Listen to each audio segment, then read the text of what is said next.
Hello, Blazers. Welcome to episode 66 of UAB Green and Told. Original release date Monday, February 28th, 2022. This podcast gives us the opportunity to share stories from members of the UAB community. Looking to listen to past episodes of the podcast?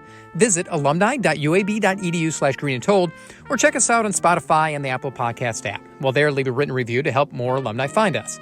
I'm Greg Berry, a UAB alum and assistant director in the UAB Office of Alumni Affairs. As the college basketball season starts to wind its way towards tournament play, there's no better time to welcome a UAB great to the podcast. When you look at his numbers, Mo Finley should be considered one of the best ballers in Blazer history. But before he got on the court in Bartow, he had to get to Birmingham, and as he'll share, it's a journey that almost didn't happen. I didn't get any looks from college. So I don't know.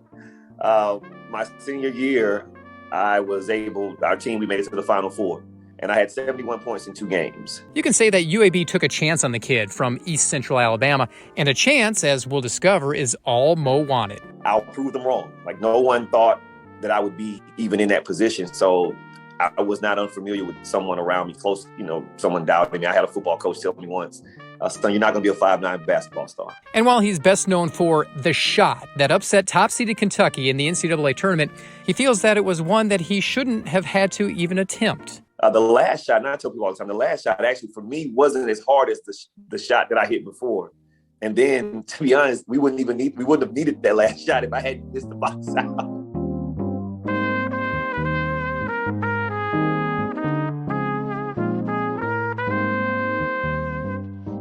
In basketball, every shot counts. But for Blazer fans, there is one that is more memorable than the many thousands that came before and have come since. Mo Finley's game-winning shot to upset Kentucky in the 2004 NCAA tournament cemented him as one of the best Blazer basketball players of all time. While he's best known for one shot, a big shot, don't get me wrong, to know Mo, you have to go back to his days growing up in Lafayette, Alabama, a place he found himself on the court and on the diamond. Baseball and football, and now every sport overlaps with every other sport. And so, basketball is year-round for a lot of people. Fortunately for us and for myself, I had a chance to love and learn how to play other things. And, in all honesty, baseball is probably my favorite sport. No kidding. So are you a Braves fan, being a baseball guy? No. I'm not a Braves guy at all. I'm a big Dodgers fan. I'm a huge Dodgers fan. So what drew you to Dodger baseball as a kid in almost growing up in Georgia? Well, actually my grandmother. Obviously the integration of Major League Baseball is a big deal, especially in the African-American community. And so my grandmother figured the Brooklyn Dodgers at the time, they gave an opportunity for, people that looked like her sons. And so from that point on, Finley's are Dodger fans. And so I've never grown up knowing and loving it, or even, considering loving another team. So how good of a ball player were you? I think everybody's a little better everyone thinks they're a little better than they actually were. I think I was okay. So you grew up with a passion for baseball, but you obviously didn't take that to the next level, but you took basketball to the next level. So when did you find out that you have a talent for hoops? I think we grew up playing everything. So it wasn't so much, if I have a talent for it, it was more so about what was available. So when I turned 13, 14, baseball sort of died down a little bit in my hometown. And so you didn't have as many opportunities, but basketball was one of the things. It's kind of like, I equated to, you ever seen Varsity Blues, right? The football movie. So basketball in my hometown is very much like Varsity Blues. Every boy grows up wanting to be on the basketball team. And when I was, 10 or so, there was the guy in my hometown who got a scholarship to Mississippi State. And so that kind of got everyone's desires going as far as chasing basketball dreams. And then a few years later, the local community college, which was about 20 minutes away, they had a guy that went to Arkansas.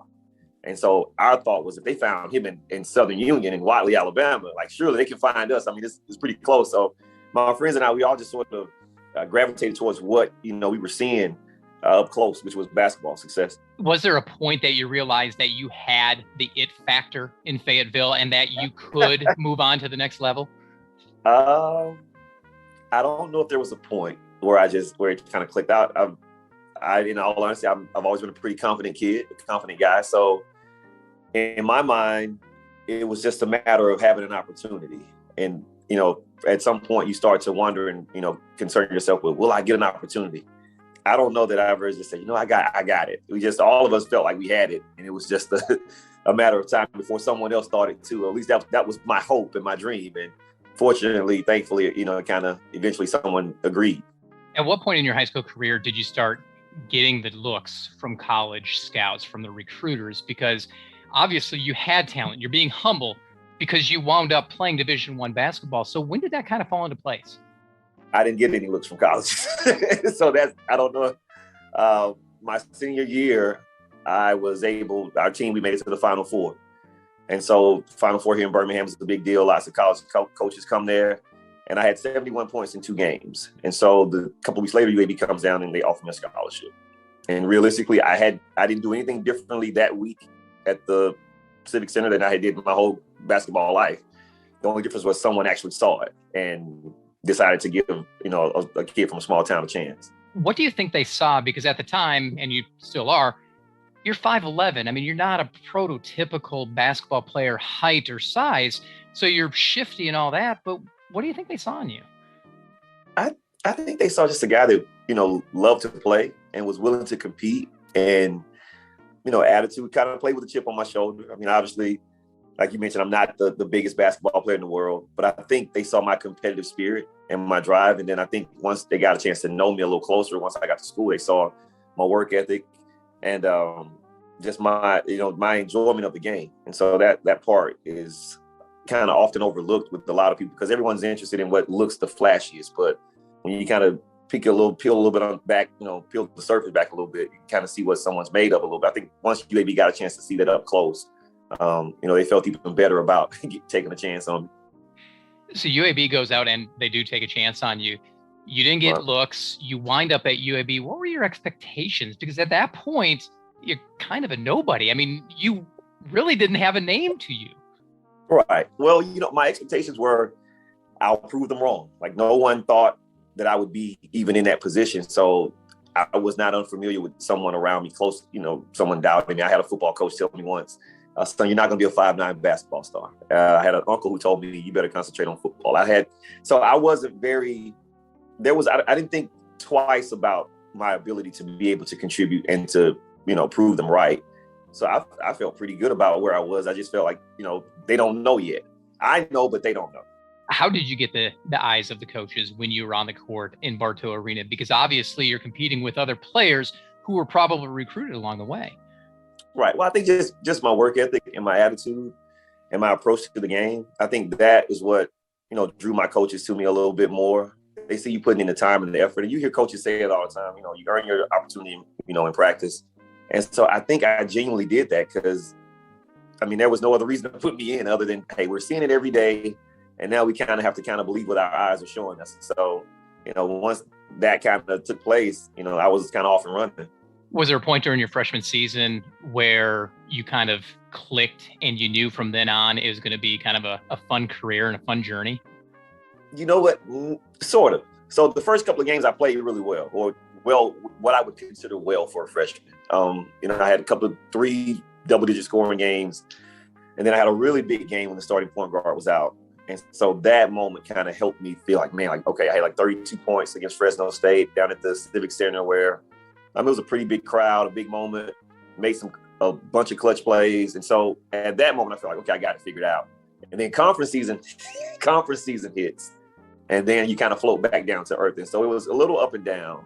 But I felt like the Fresno State game my freshman year, I think that kind of gave the coaches a little more confidence in me and that, hey, maybe not right now, maybe not every game, but we think he can come out and contribute and can help us be a good team.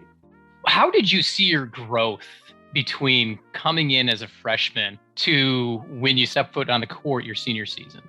I think as a freshman, you're just, or at least in my case, everyone's not, a freshman Kevin Durant. But I think a freshman, the biggest problem or issue you have is just the speed of the game. Everyone is just as good as you. Everyone's just as fast, just as quick, just as strong. And so it took a little time to adjust. And again, like I said, I had some ups and downs. I had some games where I played really well. Then I had some games where, I'm a freshman. And so, but by the time I turned, my senior year, I felt just really confident in my ability and who I was. I knew I had put in the work. And so my confidence level was high. I feel like, by your senior year, your skill level It's kind of caught up in your brain, your IQ and stuff. It's all sort of meshing, or at least it should be, much better than your freshman year. And so I felt pretty good on the court as a senior. And so, you just kind of, every part of my game had grown, every part, the mental part, the physical part, all of it. Did you ever consider yourself a star when you set foot on the court? No, stars are the people that everyone knows and everyone expects a lot of. I think I was a guy that hopefully my peers kind of respected what I did on the court, but I don't think star would be a good term to describe me or how I felt about myself. And again, I was always a pretty confident player, but I think to me, it's not necessarily that big of a deal who considers you a star, as long as you know that you're able to come out and do your job and do it well. Like, who cares what people outside of your teammates and your coaches and your fans and your family and the people you care about are thinking or calling you. So, Mo, you scored over 1,500 points. You're in the leader books for most three-pointers in school history. What grounds you? What keeps you humble? Because in my eyes, and I think in a lot of fans' eyes, you were a star. Oh, I think probably just my upbringing and my faith and my family. Because here's the thing, like, just being honest, like, any kid from Lafayette was, could have been in my position. Like, everyone's in our hometown was, pretty talented. They all loved to play. Some kids worked hard, some didn't. I didn't do anything I thought was, just so spectacular. So I'm very aware of the fact that I could easily have been a guy that didn't, if our high school team doesn't make it to the Final Four, like, maybe I don't get an opportunity. Like, maybe the guy down the street gets an opportunity. I mean, it's just, I don't consider, my life, I guess, of course, I have an active role in the decisions I make, but I feel just really grateful and thankful that I have an opportunity, because it could have easily been someone else. And so that's not lost on me. Plus, one of the things I think that keeps me, at least in college, so I mentioned that 32-point game. So my girlfriend at the time, who later became my wife, she actually worked in the building when I had like the best game of my freshman year. And I met her my freshman year. So it's, great, big game, new girl. Hopefully she saw that. I mean, did she see it? She didn't see any of it. And so every chance she got during, even, especially in college, but she would make sure to say, like, I'm not your fan. I'm not your fan, Morris. Like, no matter what would happen, she would always remind me that she wasn't my fan. And I think that, along with just, just the upbringing of my mom and dad, the things they instilled in me, just kind of kept me, hey, do what you're supposed to do, work hard while you can, and just be thankful and grateful for everything you get. When you guys made it into the NCAA tournament, obviously as a low seed, you weren't really expecting to do a whole lot. What were your expectations going into that tournament? Like, my expectations were the same. And again, like, I haven't always been a big believer in what you see on TV. Like, at the same time, like, you got to go out and play the game. So, like, I knew Washington was a really good program. I knew that, UAB, when you hear national basketball, you think, college basketball, you think the Blue Bloods first. You don't necessarily think UAB first, and that's fine. But I played enough basketball at that point to know that none of that stuff really matters once you get on the court. And so my expectations were, I'm quite honest, I didn't expect us to lose. I mean, you can't go into those games thinking that you're going to lose and thinking, that the other teams are bitter or bigger or better because they've been on CBS every weekend or they're in this conference or that conference. At the end of the day, you just got to go out and play. And I felt really good about myself and about my teammates and our ability to do that. Any nerves? The first game, I was really pressed in that first game. Like, I can admit that now, because you've waited so long to get to that spot. And then, you want to do well, you want to play well, because again, if you lose, it's over. So I think I pressed a little bit that first game for sure. But once the game kind of got going and, it was over, after it was over, I was fine. And then the next game I was better. And then the next game, it was just, once the game kind of gets going, you kind of calm down a little bit. Talk a little bit about the Kentucky game, because that's the one everybody remembers with you, with the shot. Take me through the final few series and what was kind of going through your mind. Everybody can watch it on TV, but we want to hear it with your words. What was it like? I felt really good about Kentucky, man, because I realized we watched them play all season, obviously, because they were in the SEC. And so I knew they only played a few guys, and I understood that our style of play, I thought it would give them a lot of trouble. And it did, and so just us playing with our depth and the way that we play, I think it gave them, more issues than they had originally thought that they would have from us. And so the last few minutes were fairly calm, I think. I think Coach Anderson did just a really good job of kind of settling everyone down, because Kentucky, obviously, they're Kentucky for a reason. They made a run. And so now the game's kind of going back and forth. And I mean, they did a good job, but I think as a team, we did a really good job of just kind of staying present, staying in the moment, not panicking, which it's difficult to do in that type of moment. What was it like, the jubilation, the thrill of hitting that shot to knock off a top-seeded Wildcat team? I think at the time you're not really focused just on that. I think the jubilation part for me comes from seeing all of my teammates and seeing their faces. The last shot, and I tell people all the time, the last shot actually for me wasn't as hard as the shot that I hit before. And then, to be honest, we wouldn't have needed that last shot if I hadn't missed the box out. And the guy gets the putback dunk for Kentucky. I missed the box out because I was watching.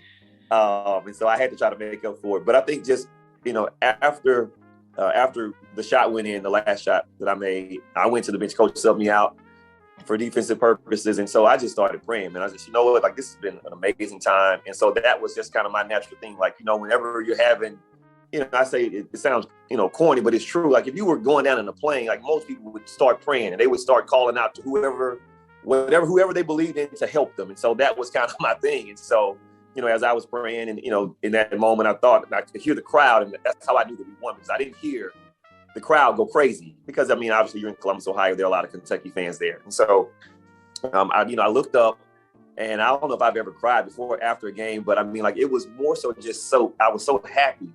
And so thankful because all of my teammates, they were jumping around and screaming, and we had done something that no one expected us to do except ourselves. So, that's when I think back to Kentucky, that's the thing I think about our manager running out on the floor, throwing his towel and running out in front of the cameras.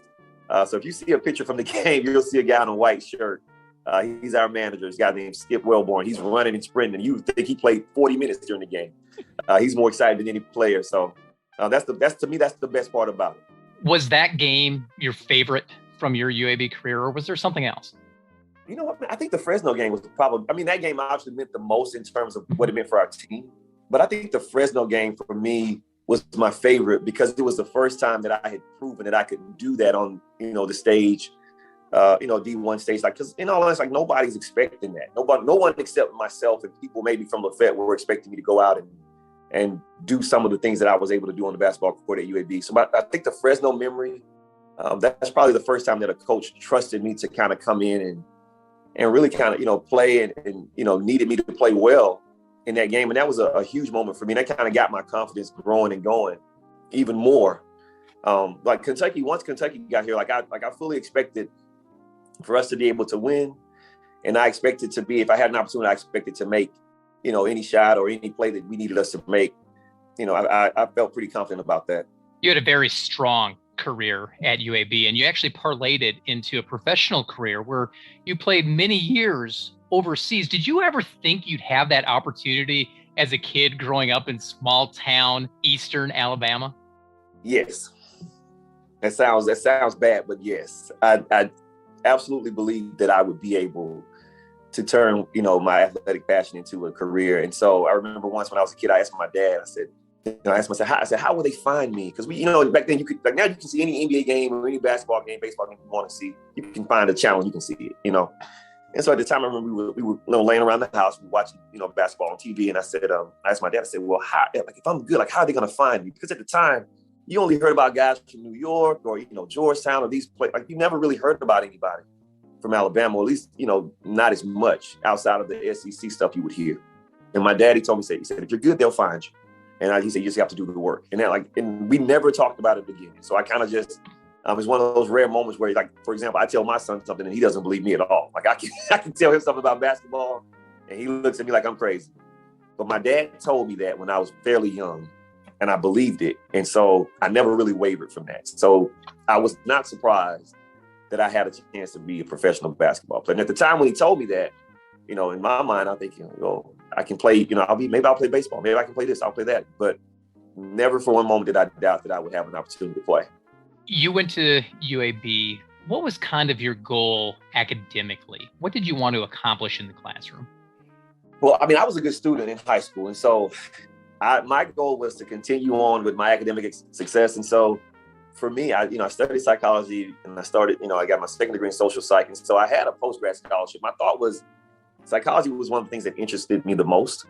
And so as far as I was concerned, like, if, basketball, in case basketball takes a weird turn, at least I'll be prepared to do something that I enjoy. Fortunately for me, I was able to continue with basketball, but I think you use psychology a lot when you're playing sports. So, I mean, it worked hand in hand. How did UAB mold you personally? We talked about, what you've done on the court, but how did it shape you personally?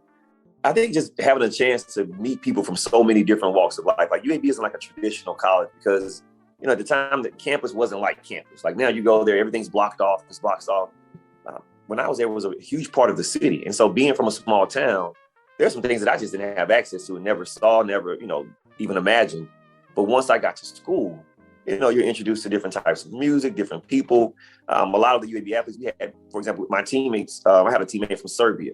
And so one of the first places I played in Europe was in Serbia and Montenegro. And so, I mean, I just, the people, that was probably the biggest way I think UAB helped kind of shape me and mold me as an adult, as a young adult.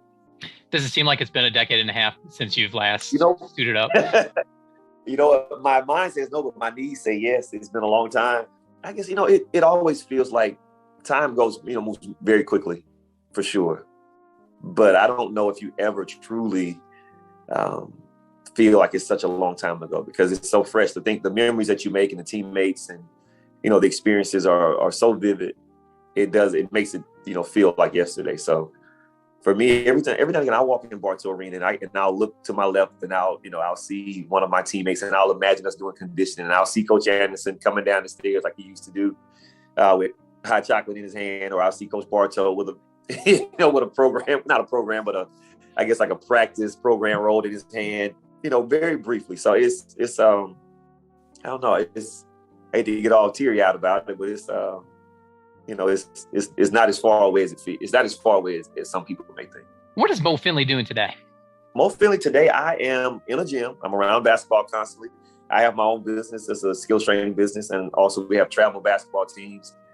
I'm also the basketball director here at a local church where I do all the skills training sessions. And so I'm in a gym, but not at the point where, the stresses of Andy Kennedy and Coach Mike Anderson, all those guys, like, I don't have that stress on me at all. So working with kids, helping kids, get better at basketball. I tell parents I was able to play professional basketball, not because of, my elite size or athleticism. It was just more so because I was willing to do the work in terms of skill development and, competitive nature. That's what helped me. And so that's what I try to instill and pass along to other people that I get a chance to work with.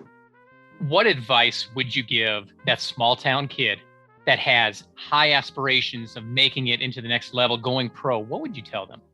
Just do the work, control what you can control. So many kids and, quite honestly, parents, they just have such a weird perspective on what it actually requires. Now, of course, you have to have some natural ability, some talent, and some work ethic. But most importantly, the work ethic is the thing that's going to sustain you. Just do the work. If you're working on your game and focusing on the things you can control, because obviously you can't control which coach calls you. You can't control, even what your coach does or doesn't do. You can control your effort and your attitude. And I think, and maybe that's just the Walter Finley in me who says, if you're good, they'll find you. And I truly believe that.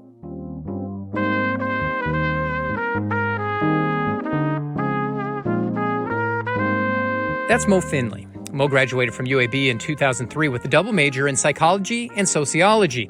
Today, he still ranks near the top of the school's career charts in scoring, steals, and three-pointers made. Mo is a Blazer through and through and has a good idea of what it means to be a Blazer. Being a Blazer, especially like just being real about it, like everyone who is a Blazer by choice, because it's not the first thing that jumps out at you in terms of education in Alabama. Like, for example, there are tons of kids that I grew up with whose parents went to HBCUs. They went to Alabama State, Alabama A&M.